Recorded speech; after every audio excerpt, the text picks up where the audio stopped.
Well, now to the lightweight women's single sculls.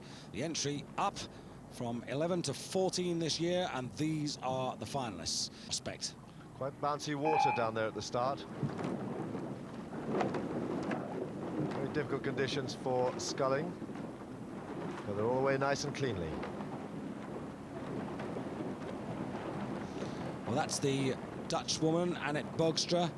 For so many years, Holland have been represented in this event by Lauren Vermulst, who's been a runner-up on numerous occasions. As she moves off the start. But very quickly, Pia Vogel has slipped way back now in 6th position, and Sue Appleboom for Great Britain in 5th, also well off the pace there in these first 500 meters. But this is Lisa Bertini on the far side in lane number 1. Began rowing 7 years ago, and she's now really in the top flight of lightweight sculling. But closest to you in the green and gold of Australia is Rebecca Joyce. We'll hopefully have a look at her again. She's on the comeback trail as we see Pia Vogel. And now Rebecca Joyce closest to you on camera. Dan, she was out of the sport, but she's come back, and she was a pretty useful sculler before she had a break from the sport. Well, she's been away for 3 years, and this is good to see her back on form. She's clearly got her sights set on the double sculls event, the new double sculls event at the Olympics. That's where she's looking for, and 3 years out of the sport means it's a bit of a long trail back again. She's clearly kept herself fit because she's here leading the field as they go through 500 meters. So Australia, France and Holland, that's the 1, 2, 3, with Italy, Lisa Bertini just about on terms, not far off from Annette Bogstra, who had that rather wobbly start.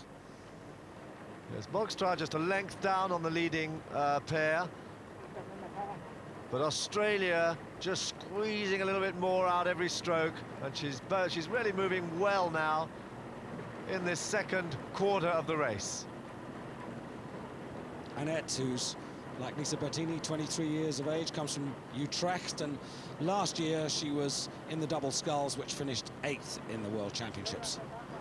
Well, Rebecca Joyce has squeezed on that pressure a little bit in this second 500 meters. This is where it counts. This is where it really, really hurts. This is where the discipline and all the training is all important. But making a very hard push now is France. Catherine Muller for France, having a go here in this crucial second 500, and Sue Appleboom for Great Britain, trying to keep the hands spinning around the turn, getting caught a little bit by the wash from the camera. You can see the wash from the camera launch, just catching her there at the finish of her stroke. She was getting caught there, and that can't have helped at all. And Catherine Muller now moving very well as they come up to the 1,000-meter mark. Rebecca Joyce trying to hold her off, but Catherine Muller has just the edge now.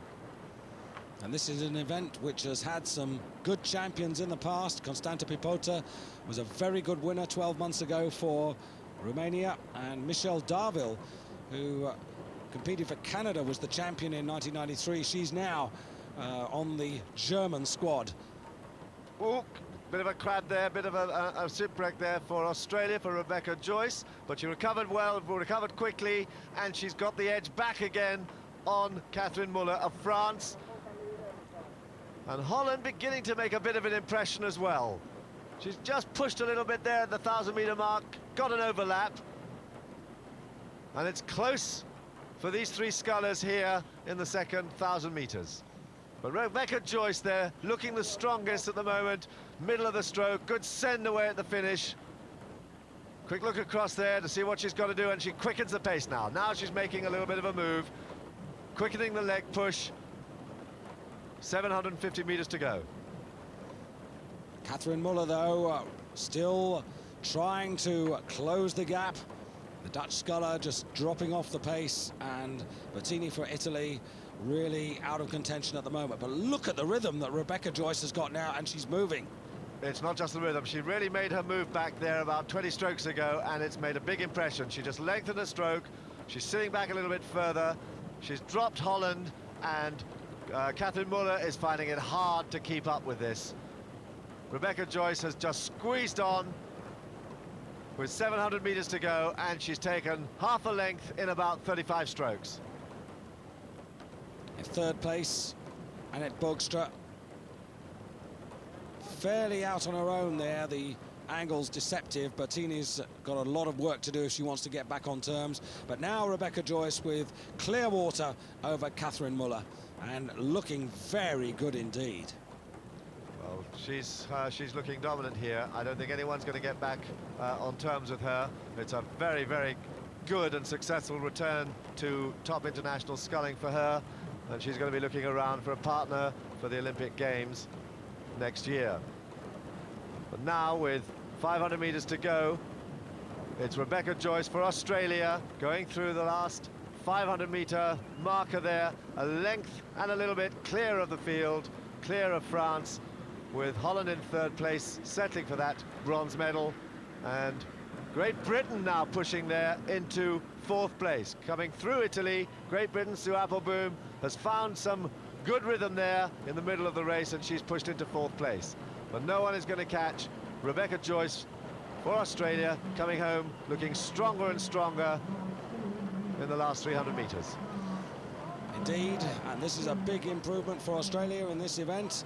Adair Ferguson was their representative 12 months ago. She finished 6th in the final in America, but Rebecca's going to rewrite that particular entry in the book.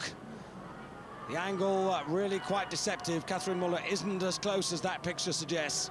Rebecca Joyce still in charge there. Muller putting in a push, and also Annette Bogstra trying to find that little bit extra now as they come towards the finish of the race. Still 250 meters to go.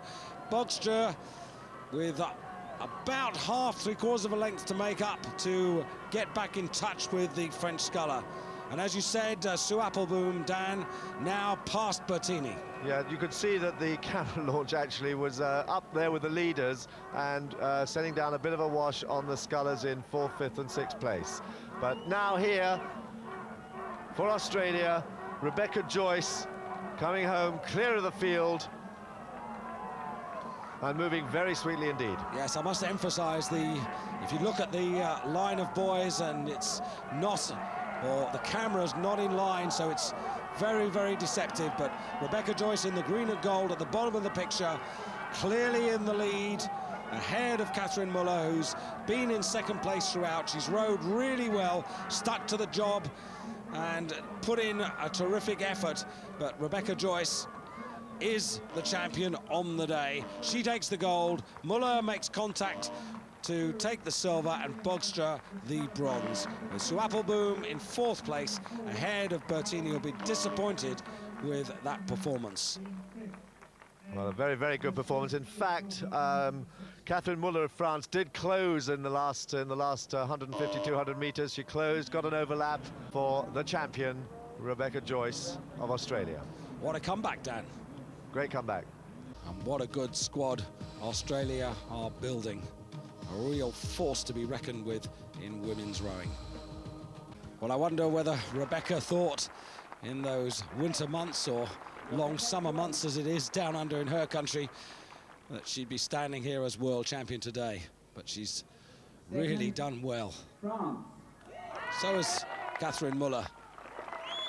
Well, they had a real tussle in the middle of that race there at around 1,000 meters. Catherine Muller really had a push there, and it was a great, great battle. And a very respectable silver medal there for her. Annette Bogstra looking a little bit disappointed there.